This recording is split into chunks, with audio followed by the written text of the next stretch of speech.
أعوذ بالله من الشيطان الرجيم. بسم الله الرحمن الرحيم.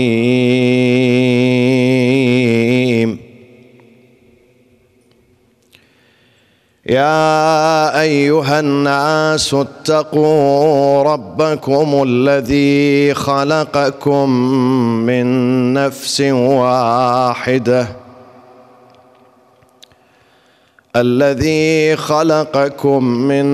واحدة وخلق منها زوجها وبث منهما رجالا كثيرا ونساء واتقوا الله الذي تساءلون به والأرحام إن الله كان عليكم رقيبا.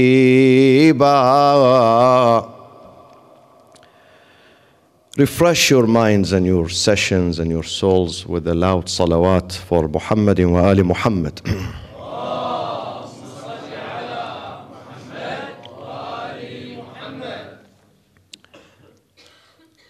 Nowadays, as I mentioned in the last session, the institution of family and the institution of marriage is going through rough times everywhere, in secular societies, in religious societies, in Islamic societies, in Christian societies, in developing countries, in industrial countries. Everywhere, wherever you turn to the east or the west, you find that the vast majority of those who are married, they have problems in their lives. As I mentioned last night, the rate of divorce is always increasing and skyrocketing in certain countries. What is the solution? Is there any solution for that? Are there any reasons for this crisis in the family?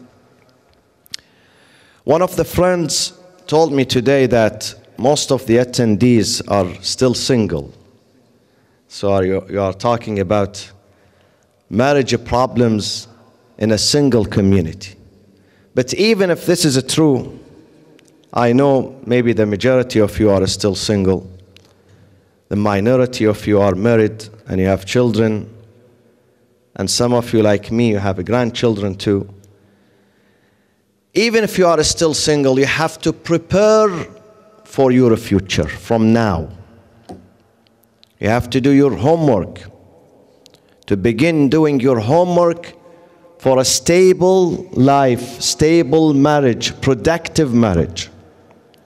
وَالسَّعِيدُ مَنِ اتَّعَظَ بِغَيْرِهِ. The lucky person, the wise person is the one who looks around and he grasps lessons from others. He learns lessons from others. If there is a failure in this marriage or that marriage, someone in my family, let's say, in my neighborhood, in my community, among my friends, has experienced some failure in his marriage, then I have to learn from that so I can avoid it.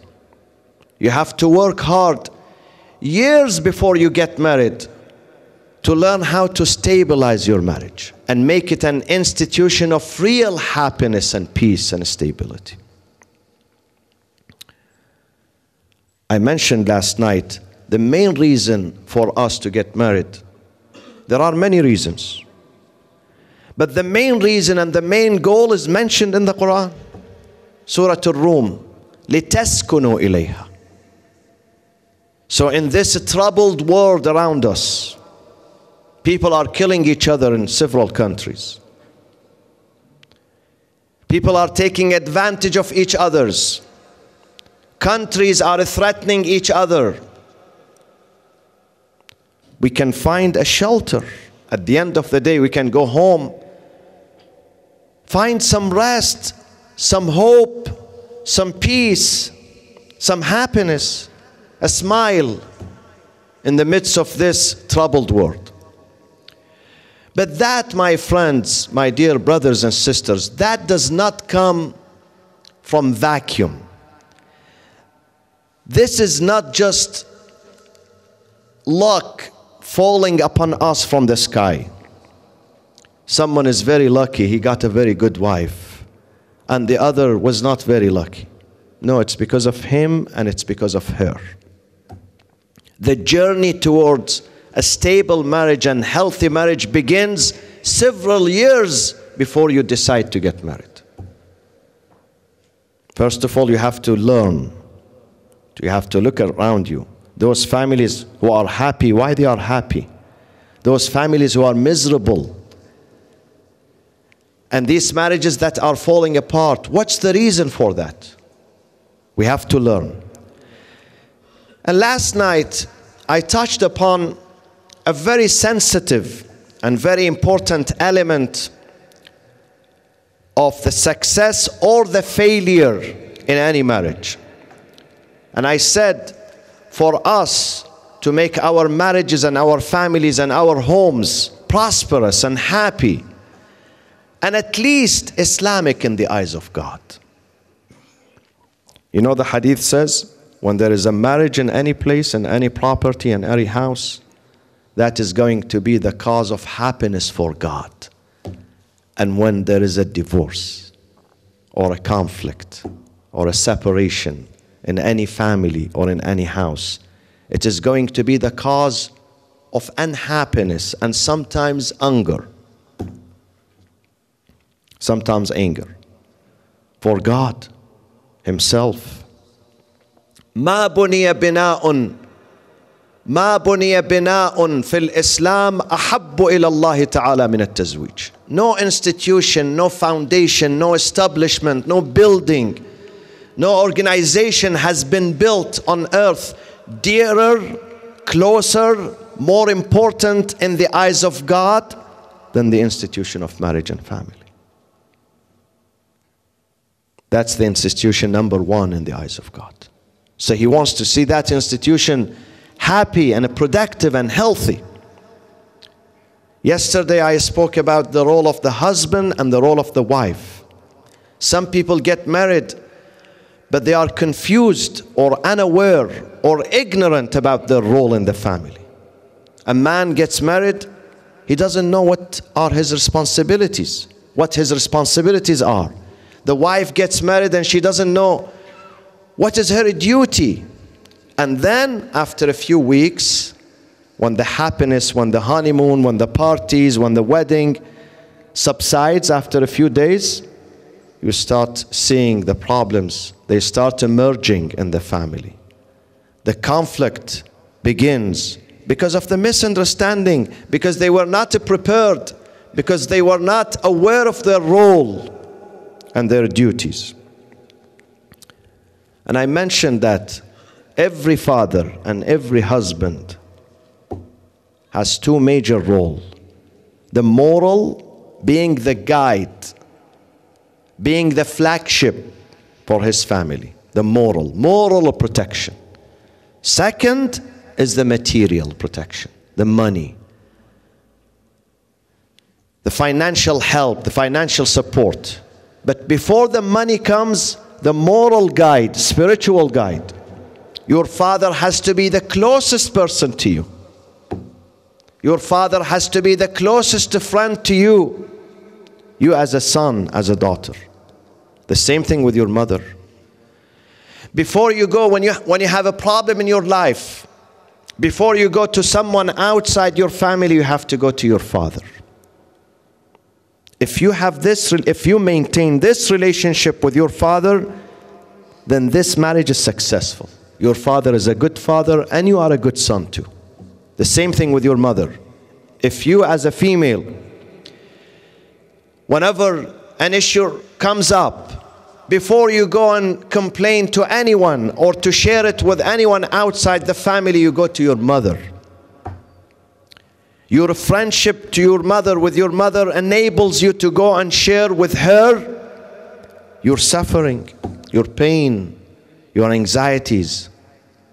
then this is a good mother and you are a good daughter. Before we go to someone outside, God created for us, provided for us people inside to provide us with counseling, with comfort, with assurances, and those are our parents. The same thing with the mother. I mentioned the hadith of the Prophet sallallahu alaihi wasallam.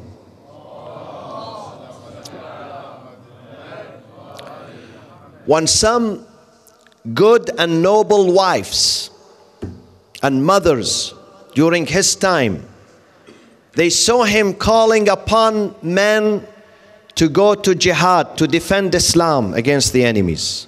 They came to him, they said, Ya Rasulullah, you are speaking about jihad, giving their soul in the way of God, the reward that they are going to receive, and we feel we are left out. We have no share, no portion of this reward. The Prophet said to them, are you eager to receive the reward from God? Do you want to get the same reward and even better than that? Better than your counterparts, the men? They said, Bala ya Rasulullah, indeed. فقال صلى الله عليه وآله وسلم, 3 words, very important. جهاد المرأة حسن التبعل. If you are a dutiful wife at home, if you are a caring mother at home, if you are a responsible mother at home, and you take care of your family, you strengthen your family, you produce such wonderful men and women, sons and daughters, who can find their way in this life, who can stand on their feet, and they can brave the challenges that surrounds them, who can move forward, who can produce and be good elements in their societies and their communities, who could be good citizens in their land, in their countries, then you are doing excellent job. You are satisfying God. You are earning His reward and His thawab. You have to keep the family strong from inside.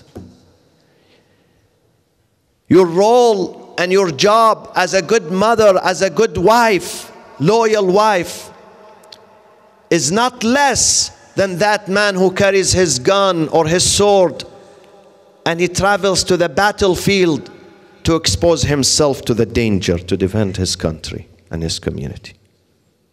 That person is mujahid, and you are also at home. This is a different front, different dimension. Jihadul mar'ati husnul taba'ul. And then we go to other elements of successful marriage, my friends. I'd like to share certain things with you. I have not read them in a book,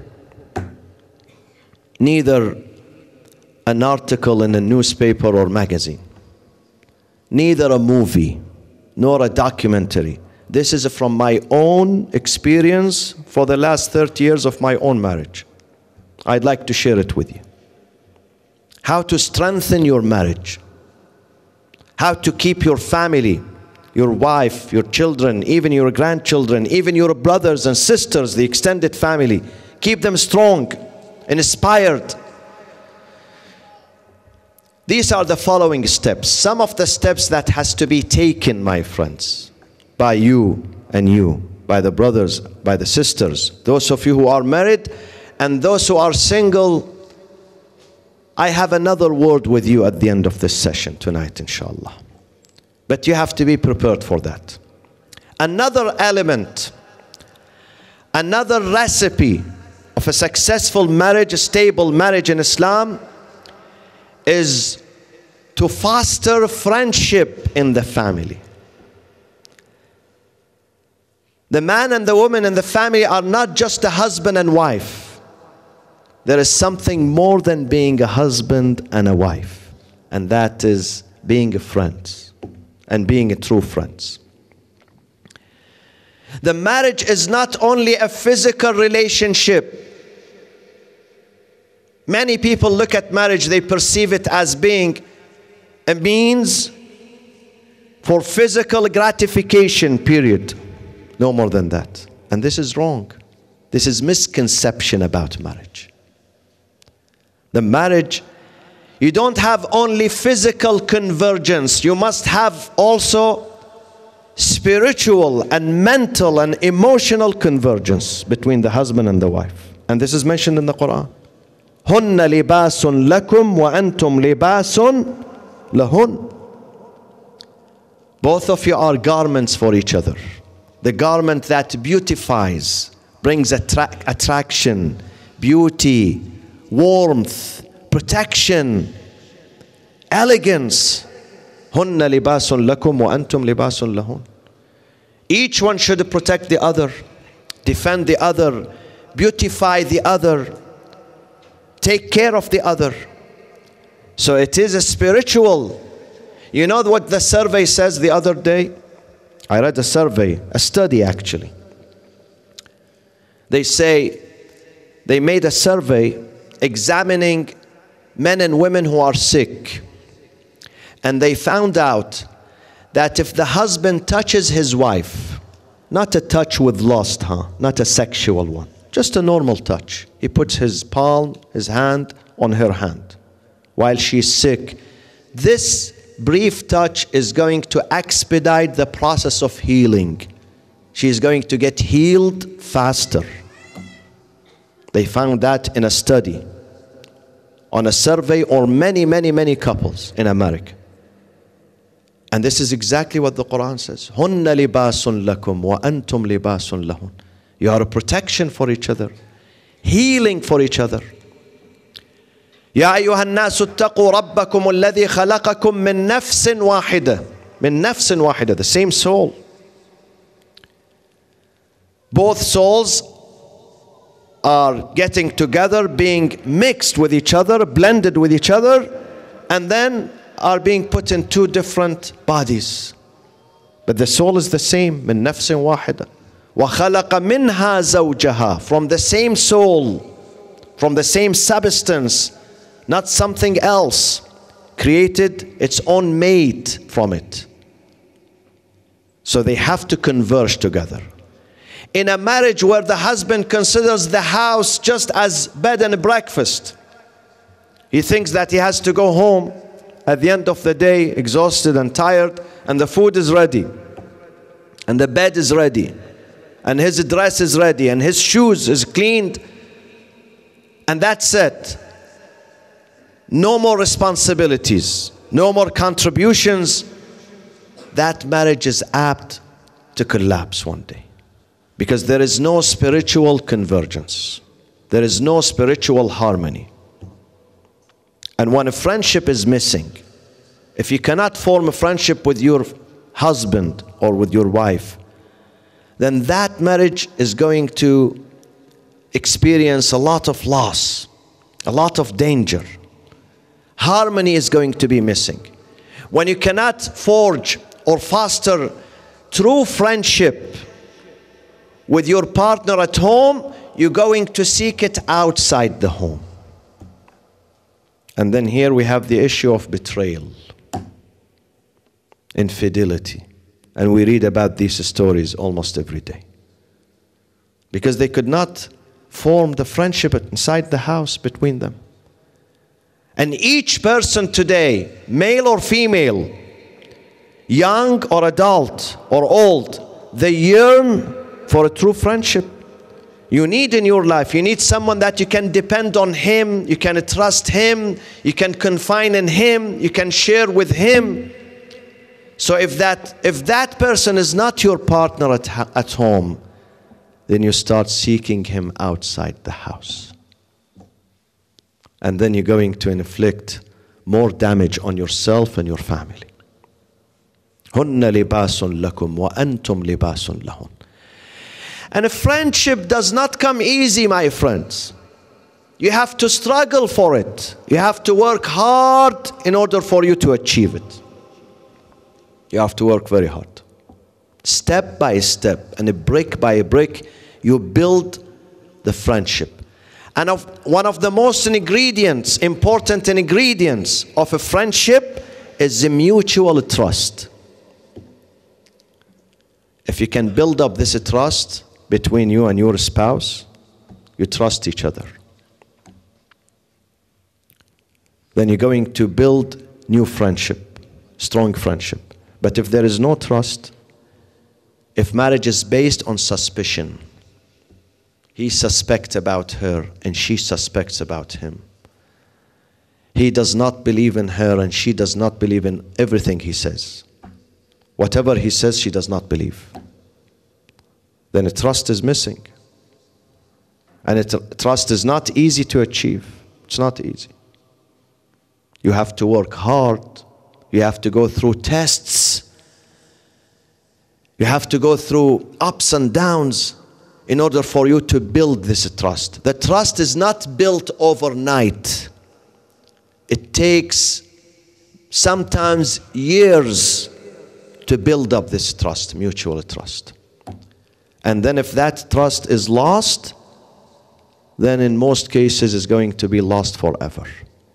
So try to do everything. Now, if you are in a marriage now, listen to me. If you are in a marriage and you trust each other, be careful to maintain it. Don't take it for granted. Because any minute, any hour, people who trusted each other for 20 years, after that, with one small incident, one small unfortunate incident, either by her or by him, this mutual trust collapsed. The trust that has been going on for 20 years collapsed. And it is very hard to recover it, to bring it back.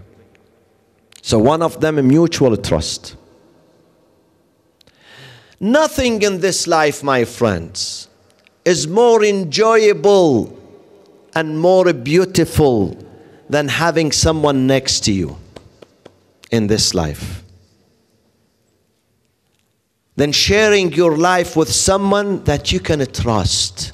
You don't worry about her at all. She does not worry about you at all. You feel at peace with each other.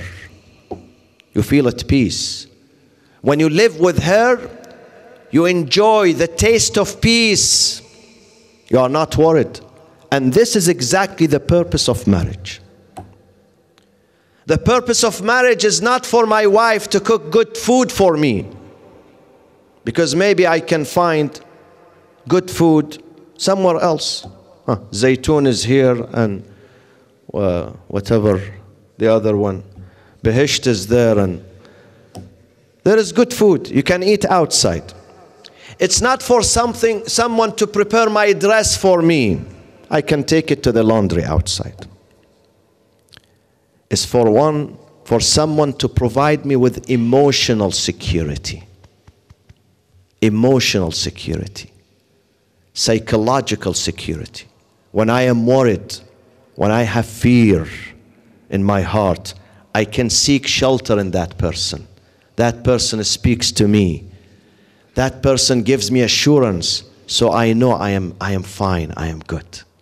This is the marriage. هن لباس لكم وأنتم لباس لهن. You give them assurances and a protection and dispel their fears, and they do exactly the same with you. This is the successful marriage. ومن آياته أن خلق لكم من أنفسكم أزواجا لتأكلوا معها لتلعبوا معها. For what purpose? لتسكنوا إليها. To find happiness, stability, comfort, peace with them. Because you don't find it outside. You don't find it outside. And such a person has to be trustworthy. This is the first element. And the second element, the mutual respect. Oftentimes, some of us, the married couples, we believe that since she's my wife for the last 20, 30, 40 years, I can take her for granted. She cannot run away from my house. She is destined to serve me and serve my kids. There is no place for her to go. This is how, we become arrogant This is how the crisis starts, from little things. I know she cannot find a person better than me. I know she is obliged to stay with me and serve me. And she does the same. She does the same with him. I know he cannot find another wife, a more beautiful wife than me, a more committed wife than me. And then they start taking advantage of each other, disrespecting each other, sometimes saying harsh words to each other. And that would result in what? That would result in suspicion. Disrespect, when it is built, slowly, slowly, not from the first incident. People are not going to go to the court from the first conflict and the first fight. These things are accumulated slowly, slowly. And suddenly it becomes a huge bomb. And the consequences cannot be contained after that. When someone is close to me, this is an extra obligation on me to respect him or her more and more, because I don't want to lose them. You know, some people in the community, they are very good at making friends, but they are not good at maintaining that friendship. If you can maintain that friendship for a long period of time, then you are an excellent friend. If you just make friends and after 2 days or 2 weeks or 2 months or 2 years, you're going to dump them and go for others, you are not a good friend. You are not a loyal friend. We have to learn how to maintain this relationship, this friendship. And that is through mutual respect. I know, Sallu ala Muhammad wa ali Muhammad.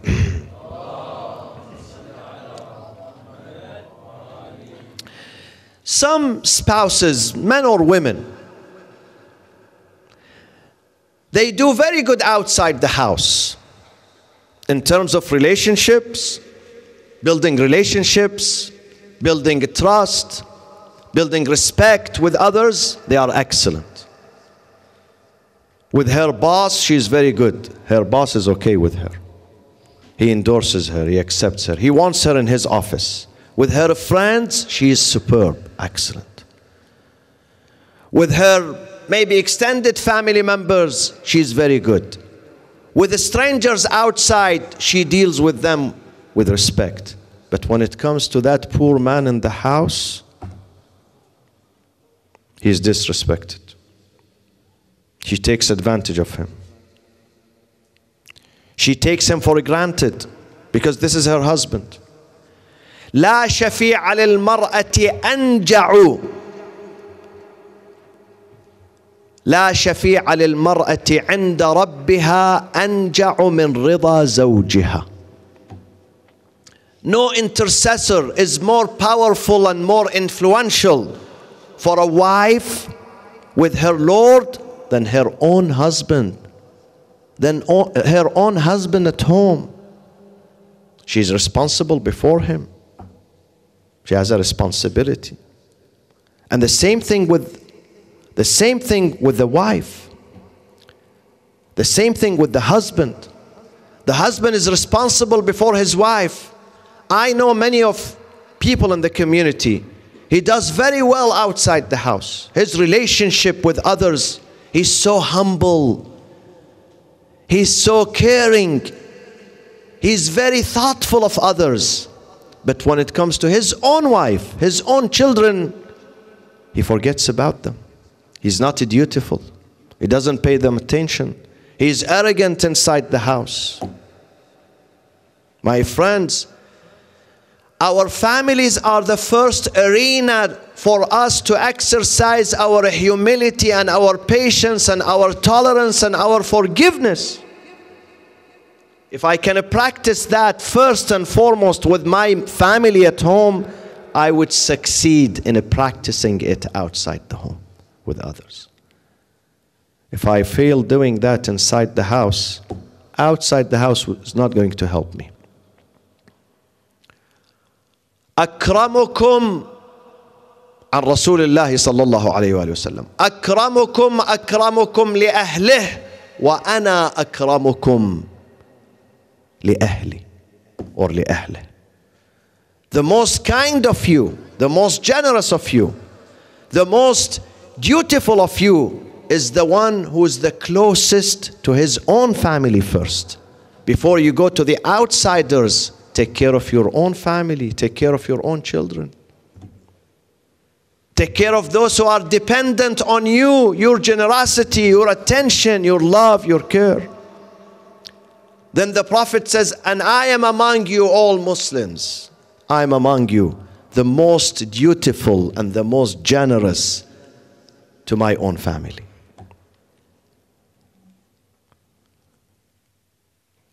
This is why God created the family for us. So I can practice my patience inside the house first, to those who are closest to me.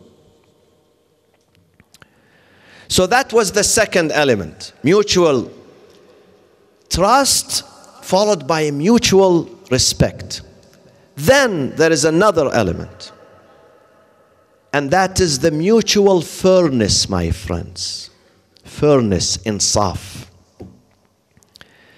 The institution of family is based on mercy. وَجَعَلَ بَيْنَكُمْ, and He engendered مَوَدَّةً, He engendered among your hearts مَوَدَّةً, compassion and mercy. وَجَعَلَ بَيْنَكُمْ مَوَدَّةً وَرَحْمَةً. And you have to practice it inside the family. You have to take care of each other. You have to fear for each other. You have to be jealous for each other, yes? You have to defend each other. If your partner, be it a wife or a husband, he or she need anything, they have to come to you first. They should not go to the outsiders. They have to have the courage, the guts to come and ask you first. If they have some suffering, some pain. Why sometimes we find some wives, rather than going to her own husband who's with her, you know, he shared the bed with her every single night. He spends 7, 8, 10 hours in bed with her. She does not tell him anything. He's the last person to know about the crisis and the suffering of his own wife. People outside, they know, but the man who sits next to her and lives next to her and sleeps next to her, he doesn't know anything. This is not fairness. You have to be fair. How do we become fair? When I put myself in her shoes, and I know her suffering and her demands, her anxiety, and I try to tend to that. أحبب لأخيك. This is the message of our religion. أحبب لأخيك ما تحبه لنفسك واكره له ما تكره لها لنفسك. We have to love. If we are to build a strong society based on fairness and justice, this is the road. My friends, do you know why we cannot implement democracy in Iraq and in our own countries? We fail in that because we could not implement democracy inside our homes and families first. Do you know why we live under dictatorship in the Middle East and the Muslim countries? Because inside our homes and families, we implement dictatorship and disrespect for each other. And the family is the first nucleus of the society. If the family is strong and good and powerful, the society is going to be powerful. If the family, if the home is dismantled, you cannot build a society from dismantled families and homes. Al-insaf al-mushtarak, fairness. Put yourself in her shoes. If she's tired, if she's unhappy, if she's worried, you have to take care of her. Insaf, fairness means do not overburden her. Do not over-expect from her. Do not insult her. Whether it is physical insult or emotional or psychological. We have to be very careful when we speak, especially to the nearest people to us. Sometimes with outsiders, I'm very diplomatic, very polite. But when it comes to those who are around me, I neglect them. This is wrong. I have to begin, the journey begins with those the closest to me. If I want to be truly polite, I have to practice that with those who are close to me. I have to watch for what I am saying. إن السمع والبصر والفؤاد كل أولئك كان عنه مسؤولا. I'm responsible. I'm responsible for my comments. I'm responsible for everything that gets out of my mouth. I'm responsible. The other element in the marriage, which is very essential, and unfortunately I see it missing from many families, and this is why they are heading towards collapse and divorce, is the element of forgiveness, my friends. Forgiveness. We have to be forgiving. In order for our marriages to be stable, to remain strong, we become loyal to each other. We have to forgive each other. If we are arrogant, if we expect the other side to keep apologizing to me, saying sorry to me, but I am not willing to accept that, or only he or she should say sorry to me, I should not say that, then that marriage is going to be in deep trouble. Forgiveness. We have to forgive each other. Why? Because we are not angels descending from the sky. We are human beings. And when we are human beings, it means that naturally we are going to have faults and mistakes and errors and deficiencies. This is natural. We are not infallible. And therefore we are going to develop some conflicts inside the family. And we have to, sometimes we quarrel, we fight. And if we do not go back to each other, if the wife decides, I would never forgive him for what he did to me. He damaged me. He destroyed my life. Then she's going to be a loser. Or if the husband believes that she destroyed him and he's not going to forgive her, he is going to be the loser. And ultimately the family is going to lose. Fairness, my friends, and forgiveness in the family. I'm telling this to you out of experience. I did not read this in a book. I did not find them in a book. I found them from my own daily life when I counsel people around me. I discovered the reason for the collapse of this marriage because forgiveness were missing. Forgiveness, which brings peace, inner peace and harmony and reconciliation and understanding, is missing. And it is replaced by what? By hate, by grudge, by retaliation. Marriage in Islam is not based by retaliation, on forgiveness. If we decide to retaliate and hit back, then forget about getting married. Stay in your house as a single. You cannot get along with any person. And the last, but not the least, an element that has to be present and powerful in every marriage and every family. And that is the piety, taqwa Allah subhanahu wa ta'ala. If marriage is based on taqwa, لَمَسْجِدٌ أُسِّسَ عَلَى التَّقْوَى مِنْ أَوَّلِ يَوْمٍ. Foundation that is built, established upon the respect for God. Not just fear, respect. Being wary of God. Being aware of Him. Being dutiful to Him. لَعَلَّكُمْ تَتَّقُونَ. That marriage is a very safe marriage. You don't worry about it. When that man came to Imam Hoseine and he said, I have only one daughter. And she's so close to me. I love her so much. And it's hard for me to give her in marriage. So who do you suggest? Who should I give her to?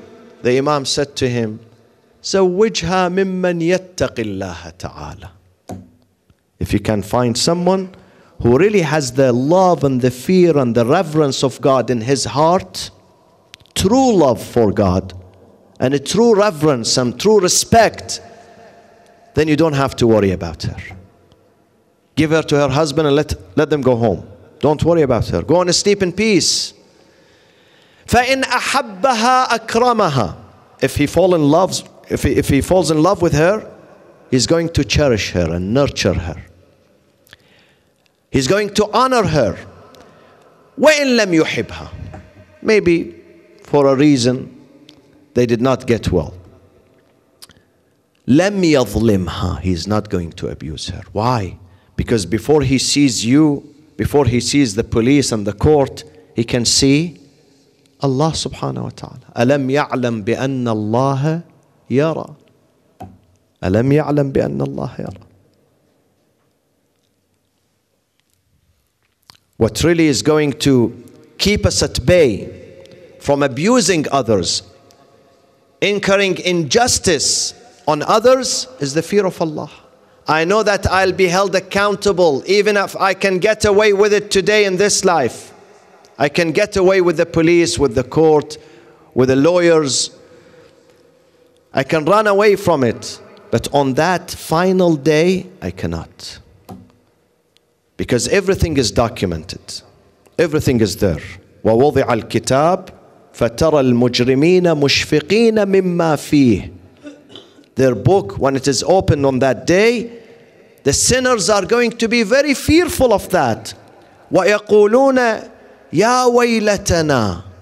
Woe to us. مَا لِهَذَا الْكِتَابِ لَا يُغَادِرُ صَغِيرَةً وَلَا كَبِيرَةً إِلَّا أَحْصَاهَا.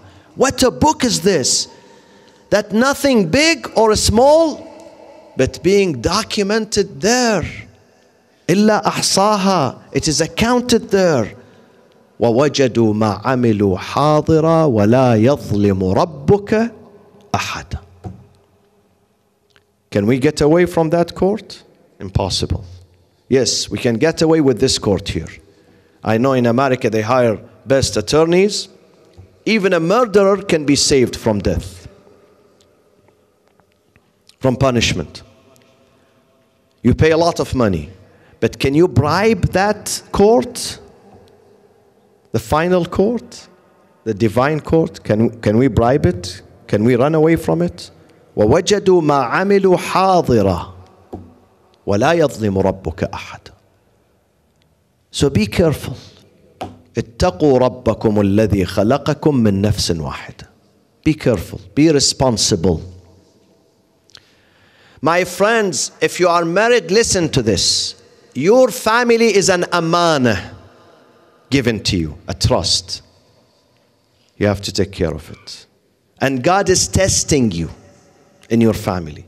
If you are a wife, He's testing you with your husband and your kids. If you are a father, a husband, He's testing you with your sons and daughters and wife.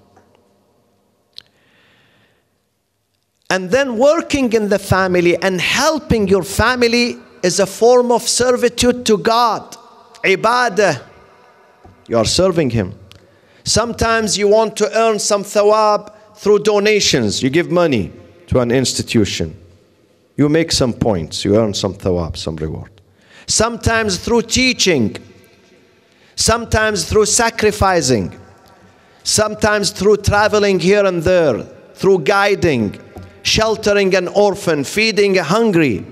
And sometimes you earn the thawab when you serve your own family. When you spend time with your own kids at home. When you sit and teach them something positive, something good. Give them some direction. Give them some encouragement, inspiration.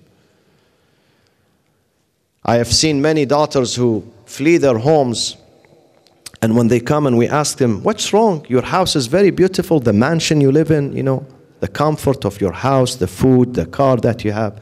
She says, yes, this is true. But my father, I don't see my father. He doesn't talk to me.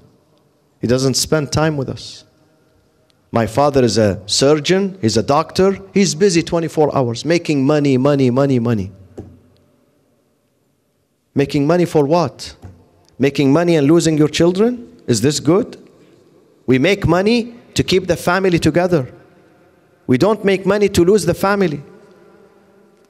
Many people, they came to the West in order for them to make some economic, financial achievements, success. They did that. But on the other hand, they lost their children. I know many of them. I know a religious scholar in America, a religious scholar, I don't mention his name.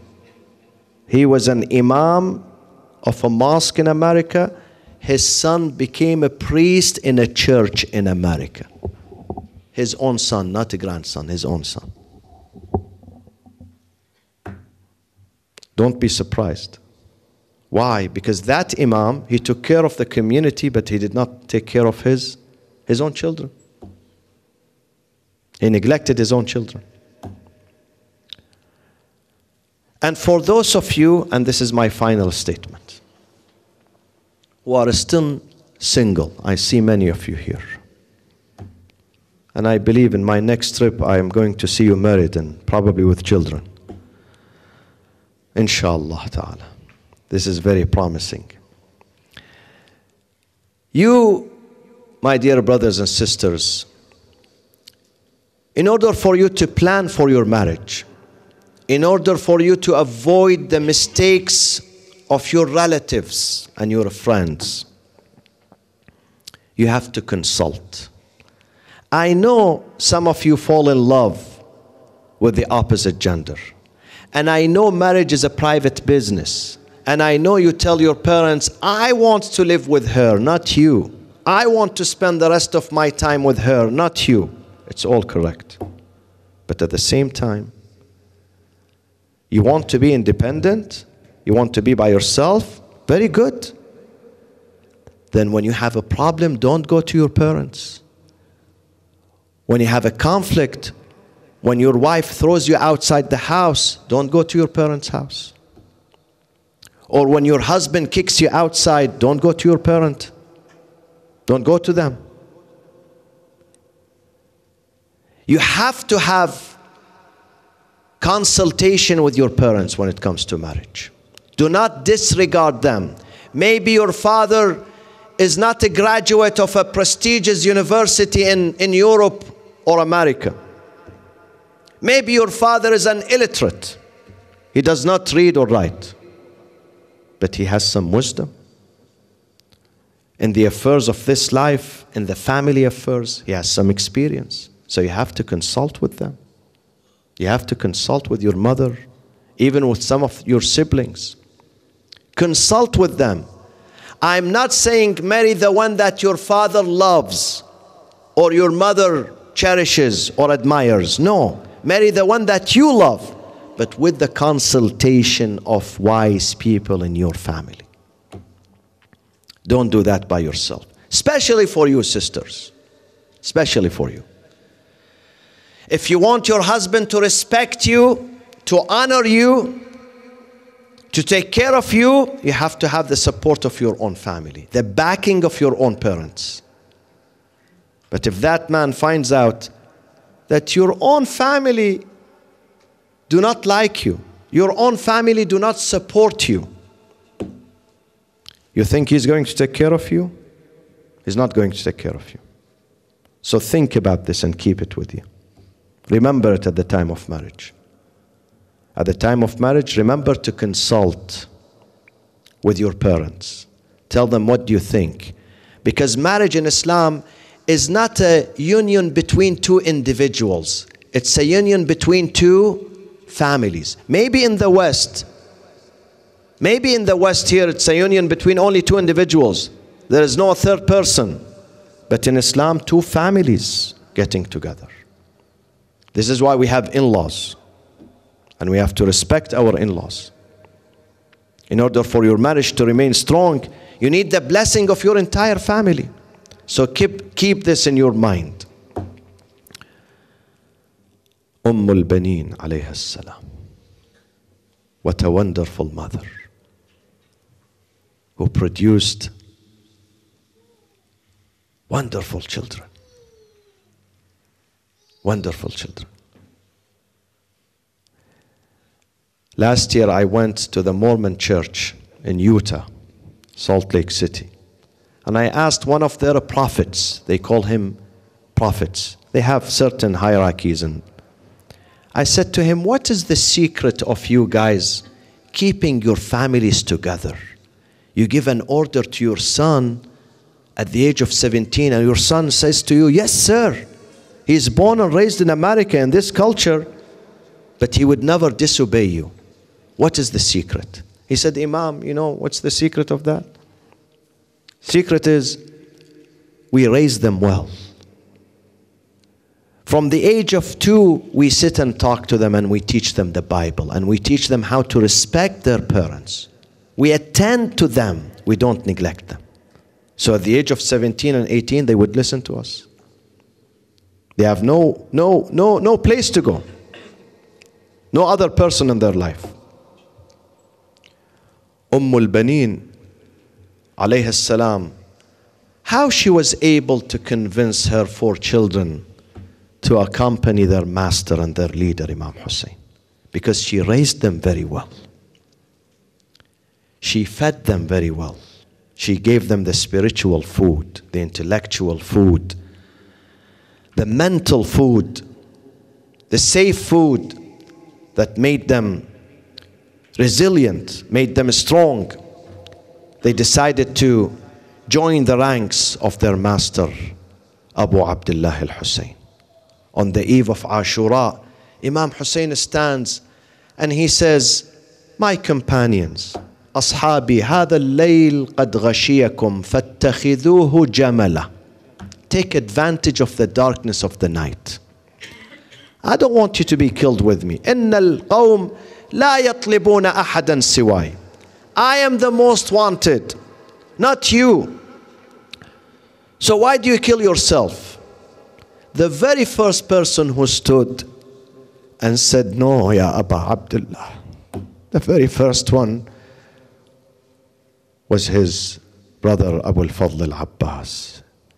He said, Sayyidi Aba Abdullah, my master, my leader, أنتركك ونذهب ونرحل إلى أين نرحل بعدك يا أبا عبد الله. This life is not worth it after you. We are not going to leave you. We are going to stay with you. We want to achieve salvation and success with you, Ya Aba Abdullah, in your company. And this is why on the eve of Ashura, few hours before the day of Ashura, on that eve, Abu al-Fadl al-Abbas was riding his horse and guarding the camp in the darkness. All of a sudden he noticed a ghost coming from the side of the camp. He said, Man hada? Who's standing there? An answer came to him, Akhi Aba al-Fadl, ana ukhtuka Zainab. I'm your sister. Don't worry. He said to her, Ukhtah, Zainab, ما الذي أخرجك في هذا الوقت؟ قري واستقري. It's dark here outside. It's dangerous. Why you are outside of your tent? I want you to go inside, enjoy your time. I'm standing here, I'm protecting you. She said, أخي أبا الفضل خرجت لأحدثك بحديث. I have a story to share with you.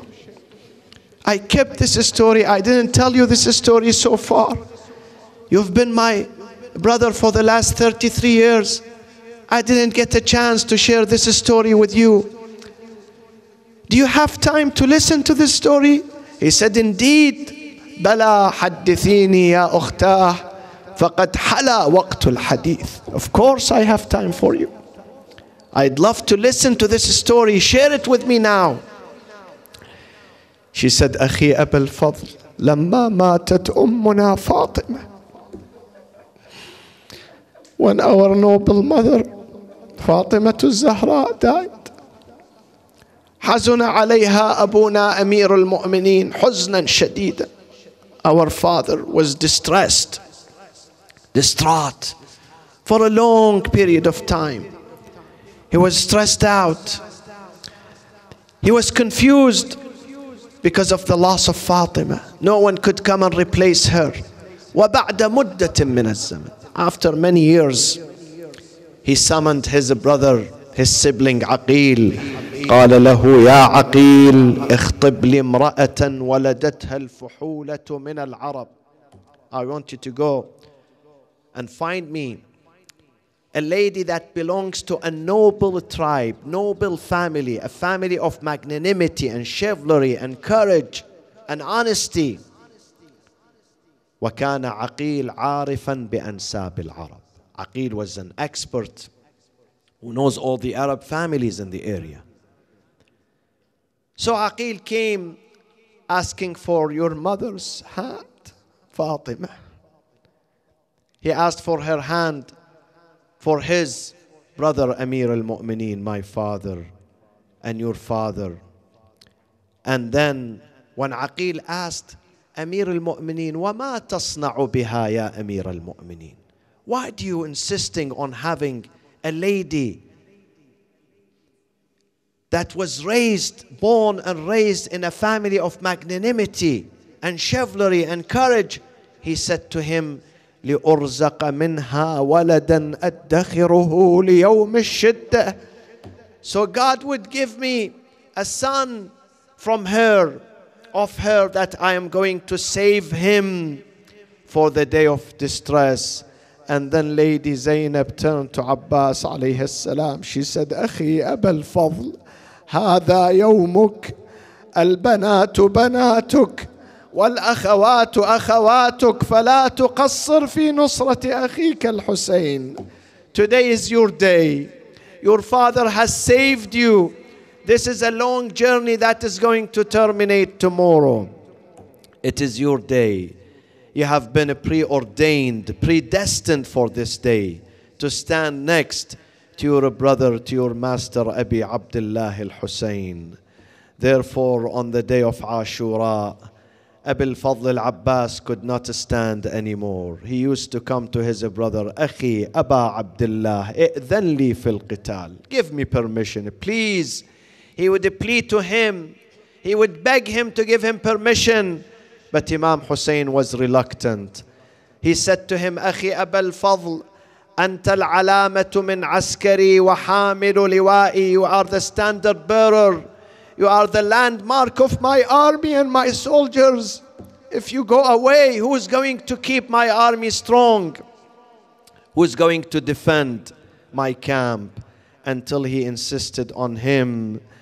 Al-Hoseine alayhi salam said to him, إن كان لا بد لك من ذلك فاطلب لهؤلاء الأطفال شربة من الماء. Those beleaguered children in the camp, those thirsty children who are crying, Al-Atash, Al-Atash, thirst, thirst. Go and seek some drink for them. So he carried the water container, the skin water container, and he came to the banks of the Euphrates. They surrounded him from every side. He was fighting them with a bravery until he found his way to the bank of the Euphrates. He puts his hand in the river. He takes a handful of water. He brings it next to his mouth to drink. قال الإمام الصادق كان قلب عمي العباس كصالية الجمر من الظما. Inside him, his heart was burning of heat and thirst, like a charcoal. But when he bring the waters to his mouth, تذكر الأطفال والنساء. He remembered the promise he gave to women and children. He decided to throw the water away, and then he filled the skin container and he rushed to the camp to bring them some drink. They surrounded him from every side. Ya mu'mineen, عظم الله لكم الأجر. Tonight is the eve of the departure of his noble mother, al-Banin. Let's have some solidarity with her, some compassion for her. They surrounded him from every direction. They struck him on his right arm.